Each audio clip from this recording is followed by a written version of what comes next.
The price of memory. The neural implant in my head throbbed as I stared at the holographic projection of VCK's surface. 20 years had passed, yet every detail remained crystal clear, a curse of my malfunctioning memory enhancement. While others could selectively dull their wartime memories, I remained trapped with every excruciating detail of that blood-soaked campaign. Lieutenant Commander Marcus Chen, I muttered to myself, running fingers through my graying hair. Serial number 47392 Alpha. 2nd Regional Army, 6th Planetary Group. The words felt hollow now, just like the countless times I'd repeated them during debriefings after the war. The year was 2784, and I was one of the few surviving veterans who could still recall every moment of the VCK campaign with perfect clarity. The UEE had classified most of the records, but they couldn't classify my memories. Perhaps that's why they'd asked me to record my account, to preserve the unvarnished truth of what happened on that godforsaken rock. I activated my datapad and began to speak, knowing that every word would be preserved for future generations. They needed to understand why VCK changed everything, why it became the turning point that almost broke humanity's will to wage war. The drop ships entered VCK's atmosphere on March 15, 2764, I began, my right hand trembling as it always did when these memories surfaced. We were part of the reinforcement wave, 12 fresh regional armies forming the 6th Planetary Group. Another 24 million souls about to be thrown into the meat grinder. The neural implant pulsed, and suddenly I was there again, strapped into my drop harness, surrounded by the nervous energy of young soldiers who had no idea what awaited them. The acrid smell of fear mixed with recycled air. The vibrations of atmospheric entry rattling our bones. Our initial briefings hadn't prepared us for the reality, I continued. They told us VCK was a fortress world, but that didn't begin to describe it. The Hadai had transformed it into something unprecedented in human history, a planetary defensive system that merged military precision with industrial might. I paused the recording, fighting back the wave of nausea that always accompanied these memories. The neural implant was supposed to help us remember better, make us more efficient soldiers. Nobody had anticipated what would happen when it malfunctioned, when it couldn't let go of the horrors it had recorded. The first sign that this deployment would be different came during our descent, I resumed. Most planetary assaults begin with overwhelming orbital bombardment, softening up the landing zones. But VCK's alter jammers made precision strikes impossible. We had to go in mostly blind, relying on outdated intel and hoping the landing zones were still secure. My squad had been assigned to Landing Zone Echo 7, a relatively quiet sector according to intelligence reports. Those reports, like so many others, proved devastatingly wrong. We lost 30% of our drop ships before they even touched ground, I said, the numbers forever burned into my memory. The Hadai had developed a new type of surface-to-air missile that could track our thermal signatures through the atmospheric interference. They waited until we were committed to our landing approach, then launched everything they had. The memory of watching other drop ships explode mid-descent still haunted me. The screams over the comm channels. The helplessness of watching your comrades die before the fighting had even begun.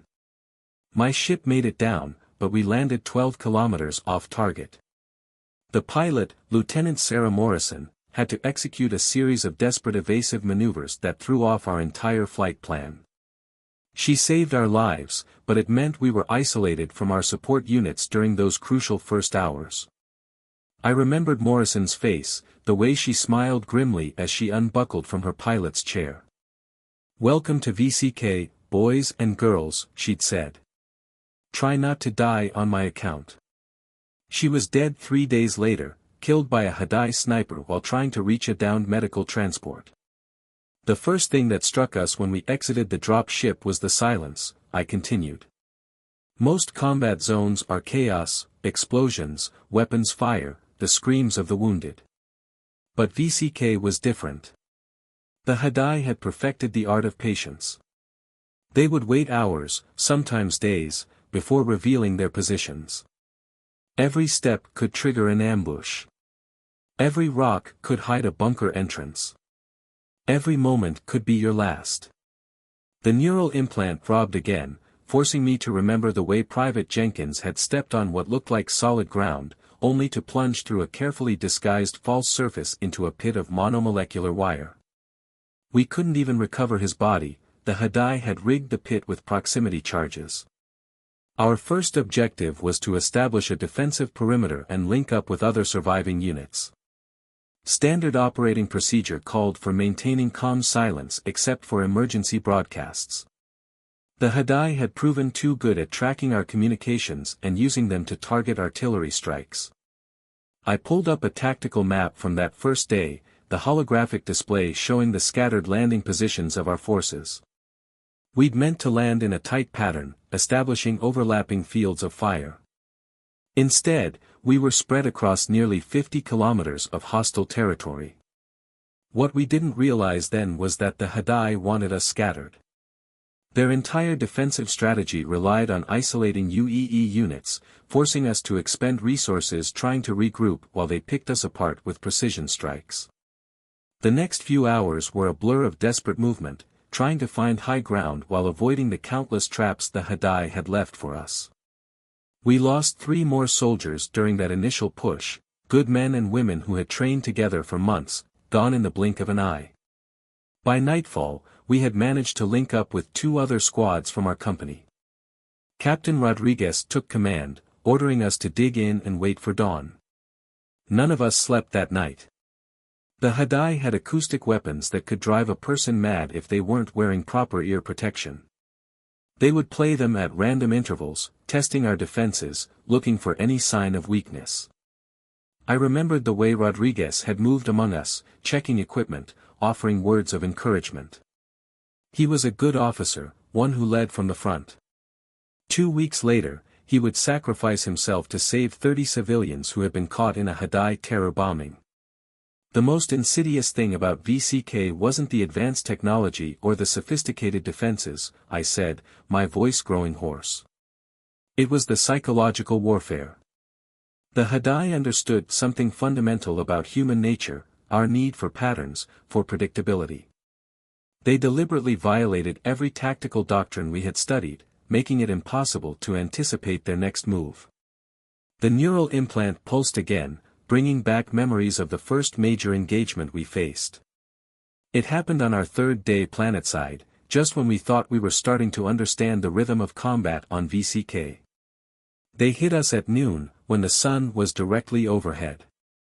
Traditional military wisdom said that was the worst time for an attack, no shadows for cover, maximum visibility for defenders. But the Hadai had developed adaptive camouflage that actually worked better in full daylight. Their troops seemed to shimmer like heat mirages as they advanced, making it nearly impossible to get a clean shot. I had to pause again, taking a deep breath to steady myself. The neural implant was working overtime now, forcing me to relive every second of that battle in perfect detail. We lost half our remaining forces in that first engagement.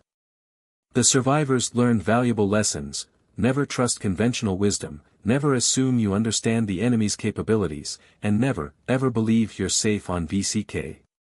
The holographic display flickered, showing the massive network of fortifications we would discover in the months to come. The Hadai had spent years preparing this planet, turning it into a testament to humanity's capacity for defensive warfare. That was just the beginning, I said softly. We had no idea then that we would spend the next 3 years on that planet. No idea that VCK would become the longest sustained ground campaign in UEE history. No idea that what we learned there would forever change how humanity thought about war. The recording light blinked, indicating that I had been speaking for over an hour.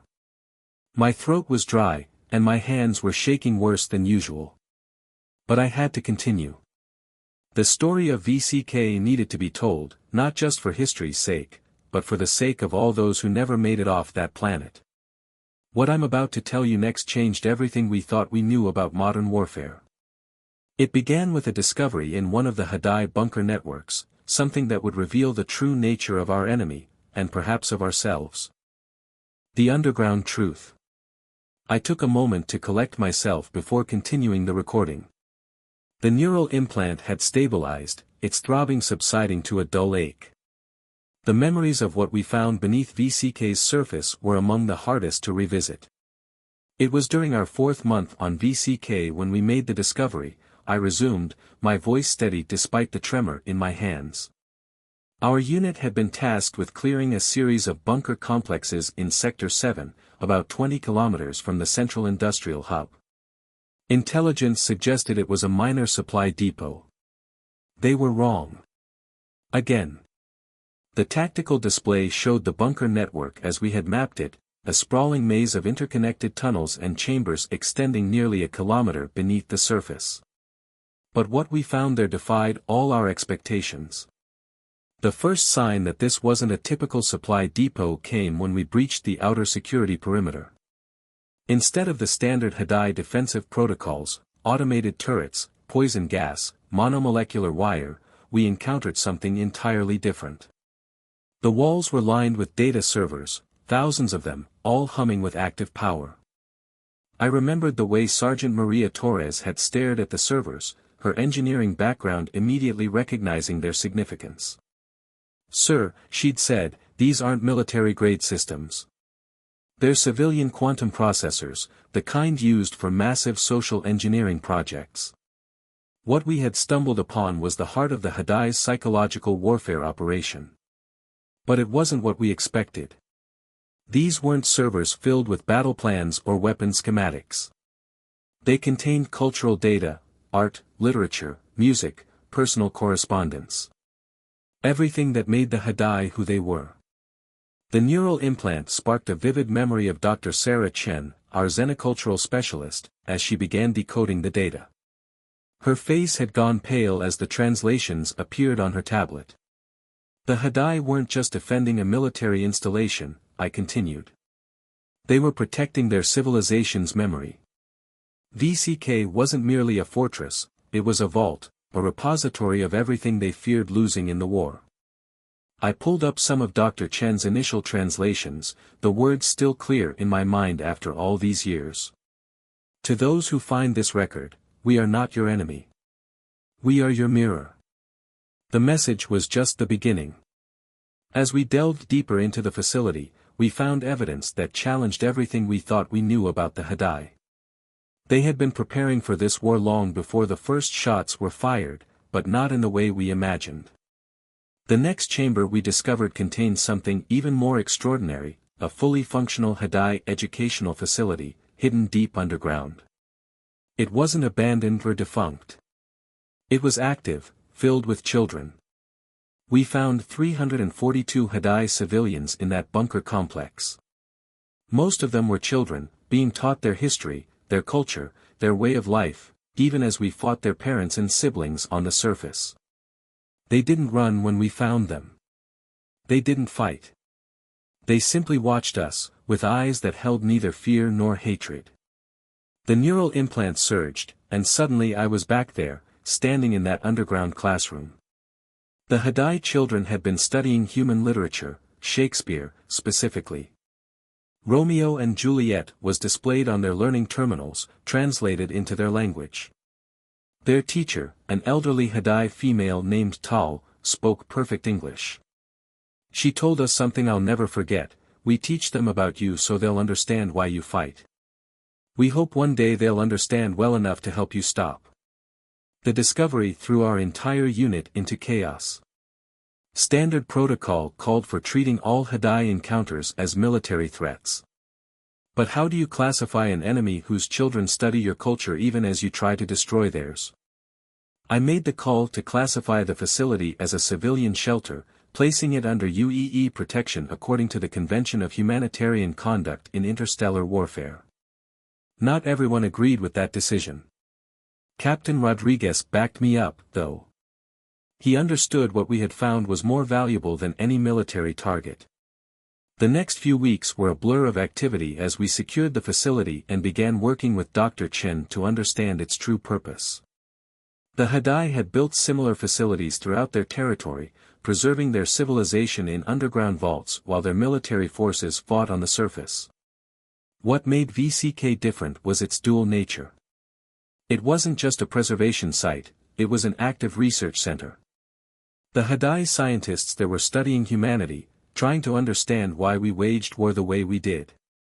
They had compiled centuries of human military history, analyzing our conflicts, our victories, our defeats. I pulled up another translation from their research archives. Humans fight as if war is a solution rather than a symptom. They seek decisive battles, final victories. They have not learned that war itself is the enemy. The Hadai defense of VCK wasn't just about protecting territory or resources. It was an elaborate experiment in human psychology. Every trap, every ambush, every seemingly irrational tactical decision was designed to force us to question our fundamental assumptions about warfare. The neural implant throbbed as I remembered the day we found their combat simulation center. The Hadai had created detailed models of every major human battle in history, analyzing how our strategies had evolved, or rather, how they hadn't. Their research showed something disturbing. Despite all our technological advancement, despite all our claims of civilization, humanity's basic approach to warfare hadn't changed in thousands of years. We still sought to destroy our enemies rather than understand them. We still valued victory over reconciliation. The discovery had immediate tactical implications. Understanding the Hadai's psychological approach to defense helped us avoid countless traps and ambushes. But it also had a deeper impact on those of us who spent time studying their research. We began to see the war differently. The Hadai weren't just fighting to protect their territory, they were fighting to protect their understanding of civilization itself. They saw themselves as guardians of a terrible truth, that humanity's mastery of war had become our greatest weakness. I paused the recording, my hands shaking as I pulled up the casualty figures from the months following our discovery. They showed something remarkable. In sectors where we applied the insights gained from the Hadai research, combat deaths dropped by over 60%. But the most profound impact came from the children. Every UEE soldier who spent time in that underground facility came away changed. It's one thing to fight an enemy you don't understand. It's another to watch their children study your culture, seeking to bridge the gap that led to war in the first place. The neural implant pulsed again, bringing back memories of the day everything changed.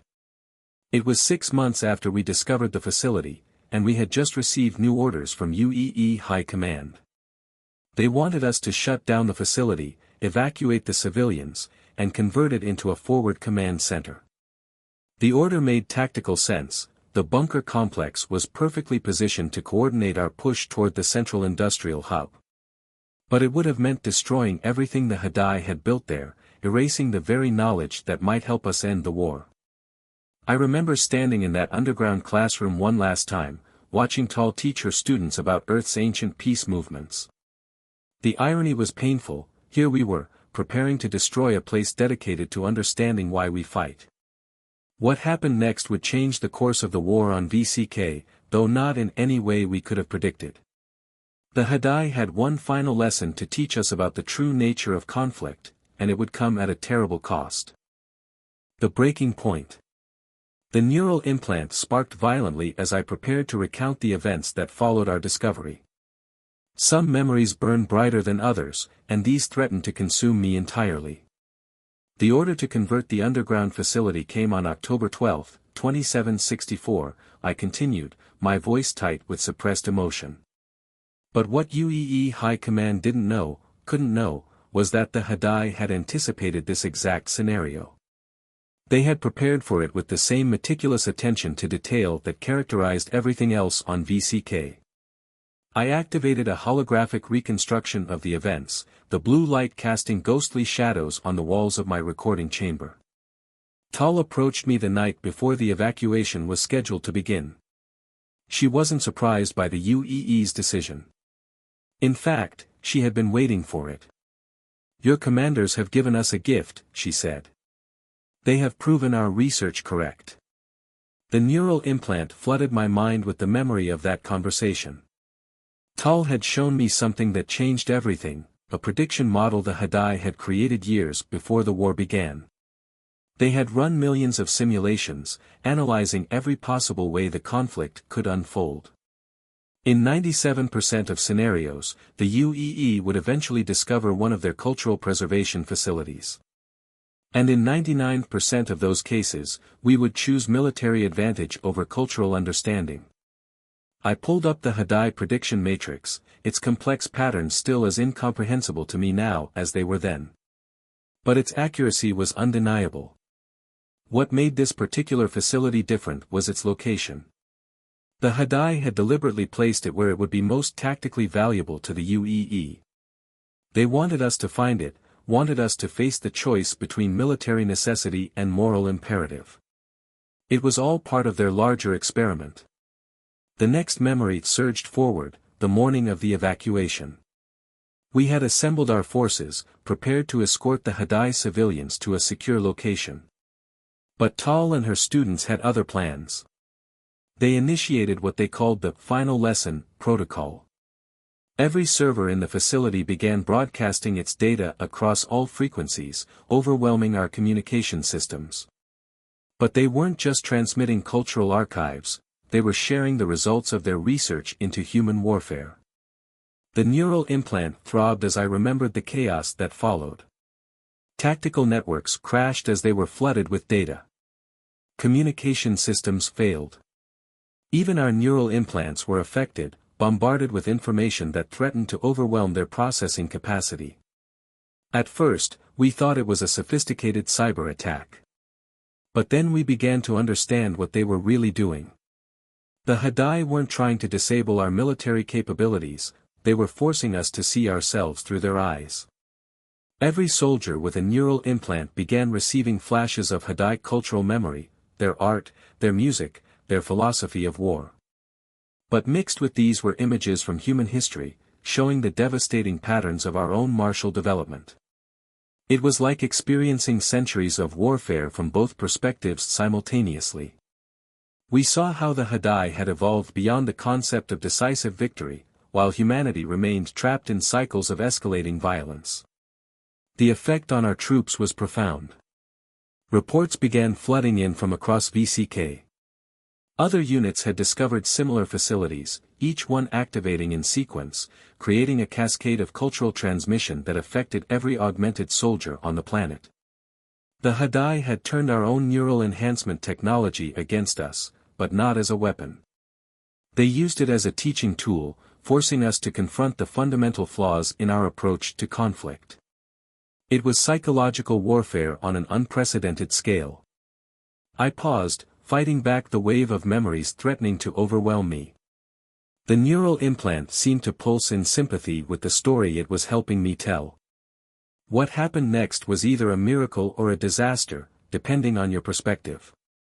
Entire units began laying down their arms. Soldiers who had been fighting the Hadai for months suddenly couldn't continue. The neural transmissions had shown them the futility of what we were doing. The casualty reports from that period tell an extraordinary story. Combat deaths dropped to near zero as both sides seemed to collectively pause, struggling to process what was happening. But High Command didn't understand.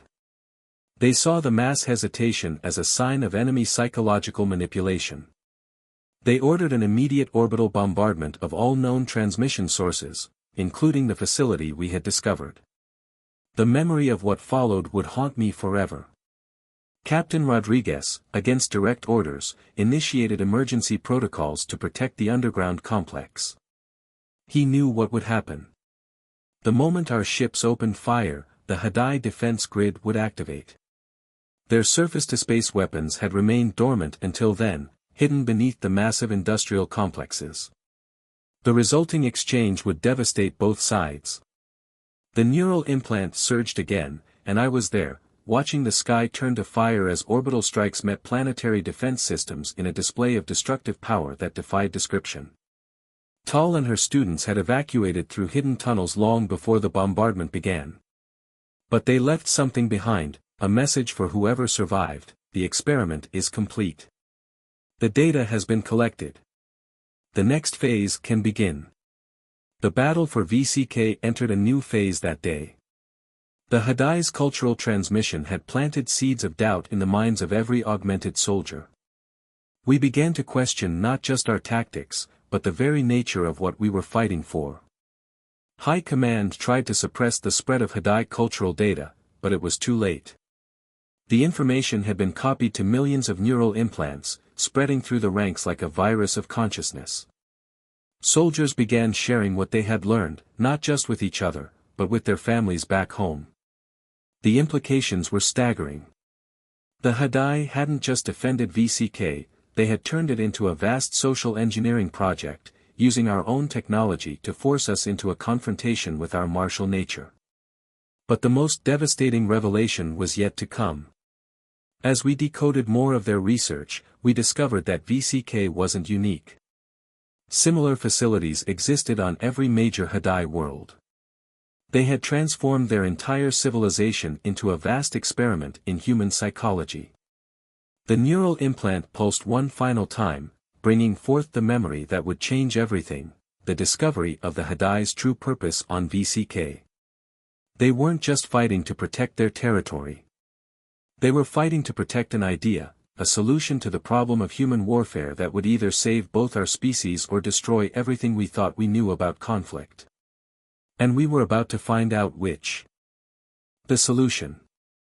The recording chamber felt smaller now, more confining. My neural implant had settled into a steady rhythm, like a second heartbeat pulsing behind my eyes. What came next in the story was perhaps the hardest part to tell, the moment when we learned the true cost of being masters of war. The aftermath of the orbital battle created a temporary ceasefire, I continued, my voice hoarse from hours of recording. Both sides had suffered heavy losses, and the destruction of several industrial complexes had compromised the Hadai's defensive network. But they didn't press their advantage. They waited. I pulled up the tactical display showing VCK's surface after the bombardment. Massive craters scarred the landscape, and smoke columns rose from the ruined industrial centers. But beneath the destruction, something was happening. 3 days after the battle, we detected massive energy signatures from deep underground. At first, we thought the Hadai were preparing some kind of superweapon. Our remaining orbital sensors showed power readings that exceeded anything we'd seen before. But we were wrong. Again. The neural implant flared, bringing back the memory of what emerged from beneath VCK's surface. It wasn't a weapon, it was something far more profound. They called it the Nexus. A vast quantum computing network that had been building power for years, hidden beneath the planet's industrial complexes. The cultural transmission we'd experienced through our neural implants. That was just a test run. The Hadai had been preparing for something much bigger. Dr. Chen's analysis of the Nexus appeared in my mind, her words still clear after all these years, it's not just a computer. It's a bridge between consciousness, a way to share not just memories, but entire ways of thinking. The Hadai had developed technology that could synchronize neural patterns across entire populations. But they didn't want to use it for control or domination. They wanted to use it for understanding. They believed that the root of human warfare lay in our inability to truly comprehend different perspectives. I remembered the day Tal returned to the surface, emerging from a different bunker complex with a delegation of Hadai scientists. They came bearing not weapons, but an offer. They proposed what they called the empathy protocol, a controlled experiment using the Nexus to create a temporary neural link between volunteer soldiers from both sides. Not to share tactical information or military secrets, but to share the experience of being the enemy. The neural implant pulsed strongly, and I was back in that meeting room, watching Captain Rodriguez debate with UEE High Command over quantum calm. The Hadai proposal had created a crisis of protocol, there were no guidelines for this kind of situation. High Command was convinced it was a trap, a sophisticated form of mind control. But those of us who had experienced the cultural transmission understood what the Hadai were trying to do. They weren't trying to defeat us. They were trying to cure us. I pulled up the medical scans from the first volunteers, 20 UEE soldiers who agreed to participate in the experiment. The neural patterns were extraordinary, showing levels of synchronization that should have been impossible. The first session lasted 6 hours. When it was over, our volunteers couldn't stop crying. They had experienced everything, the fear, the pain, the loss, not just from their own side, but from the Hadai perspective as well. One soldier, Private Sarah Chen, no relation to Dr. Chen, described it as drowning in an ocean of shared grief. The results were impossible to ignore. Soldiers who underwent the empathy protocol could no longer view the Hadai as mere enemies. They had experienced their opponents' memories, felt their motivations, understood their fears. But the process worked both ways. The Hadai volunteers experienced humanity's martial history, our desperate drive for survival, our fear of extinction that had pushed us to become masters of warfare. They understood us in ways that went beyond academic study. The neural implant throbbed as I remembered my own experience with the Nexus. I had volunteered for the third group, despite the risks. The memory of that connection would stay with me forever. I experienced centuries of Hadai civilization in what felt like moments. Their evolution from a warrior culture not unlike our own to something entirely different. They hadn't abandoned warfare, they had transcended it.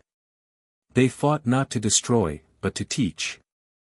The tactical implications were staggering.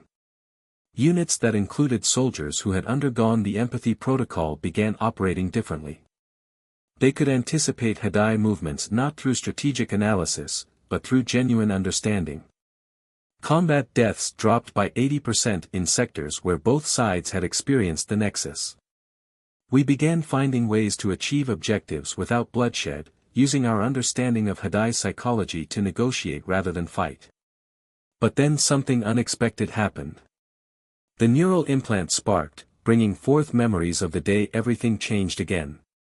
A new order came down from UEE High Command, one that would shatter the fragile peace we had built. They wanted to weaponize the Nexus. Our scientists had studied the technology and believed they could modify it, turn it into a tool for psychological warfare. They wanted to use the Hadai's gift of understanding as a weapon of domination. I paused the recording, fighting back a wave of nausea. The neural implant seemed to rebel against the memory, sending sharp pains through my skull. What they didn't understand was that the Hadai had anticipated this too. The Nexus wasn't just a tool for sharing consciousness, it was the key to their entire defensive strategy. And they were about to show us why VCK had been worth defending at such a terrible cost. The holographic display flickered, showing the massive energy readings we detected in the days that followed. The Hadai were powering up the Nexus to its full capacity, preparing for something that would change the nature of warfare forever. They had spent years preparing for this moment, gathering the psychic energy of millions of minds, both Hadai and human. The Nexus wasn't just a bridge between consciousnesses, it was a weapon of peace, designed to force humanity to confront the true cost of being masters of war. I remembered Tal's final message before the Nexus reached full power: you cannot weaponize understanding without being changed by it. What comes next will either break the cycle of violence or break us all. The Hadai were about to unleash their ultimate defense, not a superweapon or a doomsday device, but something far more devastating, the truth about warfare itself, broadcast directly into the minds of every augmented soldier in the sector. And none of us were prepared for what that truth would reveal. The truth. My hands trembled as I prepared to record the final chapter of the VCK campaign. The neural implant burned hot now, as if it too understood the weight of what I was about to reveal. 20 years of keeping this secret had taken its toll, but humanity deserved to know the truth. The Nexus reached full power on December 21, 2764, I continued, my voice barely above a whisper. What happened next would be classified at the highest levels of the UEE. The official records would say that VCK fell to conventional warfare, that the Hadai eventually surrendered. But the truth was something else entirely. The holographic display showed the energy readings from that day, a massive surge that lit up every sensor in the sector. The Hadai had spent years gathering psychic impressions from every soldier who fought on VCK, both their own forces and ours. The Nexus hadn't just been recording our experiences, it had been analyzing them, searching for patterns that went deeper than tactics or strategy. They were looking for the root cause of human warfare itself. My neural implant pulsed, and suddenly I was there again, standing in the command center as the Nexus activated. The air itself seemed to vibrate with potential energy. Tal's final transmission reached us moments before it happened. What you are about to experience is not an attack. It is a gift, the sum total of all human warfare, distilled to its essence. We offer you understanding, but we warn you, some truths cannot be unlearned. The neural implant flared, forcing me to remember the moment with perfect clarity. It started as a whisper in our enhanced minds, then grew to a roar of shared consciousness. The Nexus didn't just show us memories or emotions. It showed us the mathematical certainty of warfare's futility. The Hadai had discovered something profound, a fundamental equation written into the fabric of consciousness itself. They called it the war paradox. I pulled up the complex formulae they had derived, though even now, 20 years later, their full meaning eluded me. The paradox was simple but devastating: the more effectively a species masters warfare, the more it guarantees its own extinction. Not through violence or destruction, but through a kind of psychological entropy. The better we become at fighting, the less capable we become of lasting peace. The neural implant throbbed as I remembered how the revelation had affected us. Thousands of soldiers, simultaneously understanding the fundamental flaw in human military evolution. The Hadai had discovered this truth centuries ago, and it had transformed their civilization. They hadn't abandoned warfare, they had evolved beyond it, turning it into a tool for teaching rather than destroying. VCK wasn't a fortress, it was a classroom designed to force us to confront this truth. But the revelation didn't stop there. The Nexus had one final secret to share. The Hadai showed us their own future simulations. In every scenario where humanity continued to develop as masters of war, we eventually created weapons that didn't just destroy bodies or planets, they destroyed consciousness itself. The ultimate expression of warfare would be the ability to erase awareness, to unmake the very thing that makes us human. The neural implant sparked violently, matching the intensity of the memory. That's when we understood why the Hadai had fought so hard to defend VCK. The planet wasn't just a strategic position or an industrial center. It was a turning point, a place where humanity would either learn to transcend warfare or take the first steps toward our own psychological extinction. The records from that day show something unprecedented, a spontaneous ceasefire that spread across the entire planet in less than an hour. Not through orders or protocol, but through shared understanding. The Hadai had given us a choice: continue on our path of martial evolution and face inevitable extinction, or begin the long, difficult process of transforming warfare from an art of destruction into a science of understanding. My hands shook as I pulled up the classified aftermath reports. The UEE's official response to what happened on VCK would shape human history for centuries to come. High Command's first instinct was to suppress everything: the Nexus, the war paradox, all of it. But they didn't understand that the knowledge couldn't be contained. Every soldier with a neural implant had become a carrier of this new understanding. We couldn't unlearn what we had discovered. The neural implant pulsed again, bringing forth memories of the months that followed. The subtle changes in military doctrine, the shift in how we approached conflict resolution. The Hadai surrendered VCK to us, but not in defeat. They had accomplished their true objective, planting the seeds of transformation in humanity's martial consciousness. The planet's industrial capacity and strategic position became secondary to its real value, a living laboratory for the evolution of warfare itself. I paused, gathering strength for the final part of my testimony. That's why I'm recording this now. The 20-year classification period is about to expire, and humanity needs to understand what really happened on VCK. The Hadai didn't just fight us, they saved us from ourselves. They showed us that being masters of war was a developmental dead end, a path that could only lead to our own extinction. The neural implant hummed softly, almost peacefully now, as if satisfied that the truth was finally being told. The war continued after VCK, but it was different. Both sides began using combat as a form of communication, a way to teach and learn rather than simply destroy. The Hadai had given us something more valuable than victory, they had given us a future. I stood up, my legs unsteady, and looked at the holographic display one last time.